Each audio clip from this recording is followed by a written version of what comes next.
কিয় হয় কোনো নাজানে ৰাইট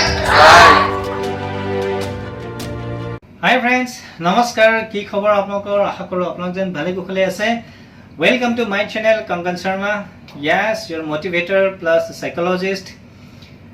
আজি ভিডিওটো আৰম্ভণি কৰাৰ আগতে সামান্য ৰিকুৱেষ্ট যে মোৰ চেনেলটোক লাইক কৰিব, সাবস্ক্ৰাইব কৰিব আৰু শেয়াৰ কৰিবলৈ কিন্তু পাহৰি নাযাব Valuable comments most welcome. So friends, আজি যেটো টপিক লৈ আহিছো simple topic মোক এবাৰ সুধিছিলে যে বহুতে সুধে এইবোৰ কথা যে sir সুখ আৰু সাফল্য happiness and success কেনেকৈ ৰিজেম্বল কৰিব পাৰে জানেনে আপোনালোকে happiness আৰু success এই দুটা বস্তু কেনেকৈ ৰিজেম্বল কৰিব পাৰি কেনেকৈ আহৰণ কৰিব পাৰি কেনেকৈ ইয়াক অৱলম্বন কৰিব পাৰি কেনেকৈ ইয়াক আমি ধুনিয়াকৈ আগুৱাই নিব পাৰো সো happiness আৰু successৰ যদি আমি ভালকৈ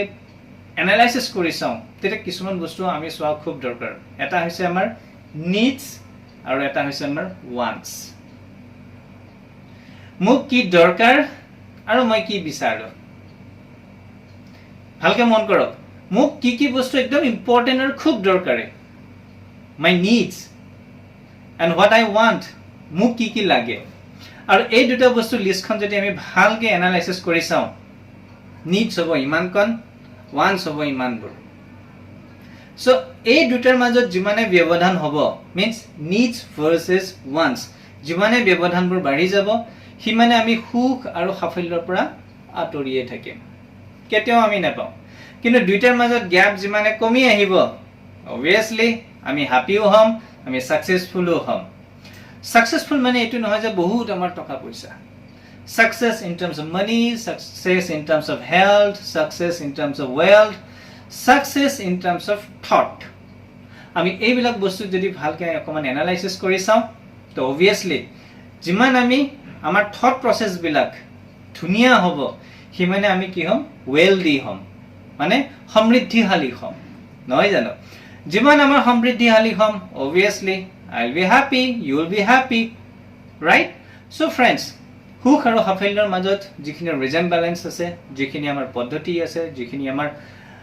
characteristics আছে completely itu dependent কিন্তু তাৰ আগতে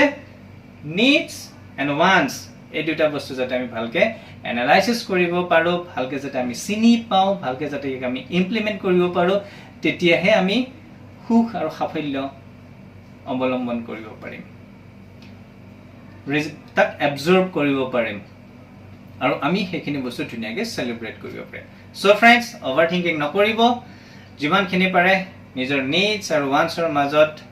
ধুনিয়াকে এনালাইসিস কৰক যিখিনি দৰকাৰ হেখিনি কৰক আৰু তাৰ পিছত দেখিব সব বস্তু আপোনাৰে সো আজিলৈ ইমানে ইয়াতকে আৰু এই ভিডিওটো বেছি দীঘল নকৰো এনেদৰে মোৰ ভিডিও বিলাক চাই থাকিব আৰু আপোনালোকে যিমান ভিডিওবোৰ ধুনিয়াকে স্প্ৰেড কৰিব মিক্স এৱাৰনেস যিমান বঢ়াব হেখিনি হ'ব আপোনালোকৰ ফালৰ পৰা মোৰ এটি আশীৰ্বাদ ধন্যবাদ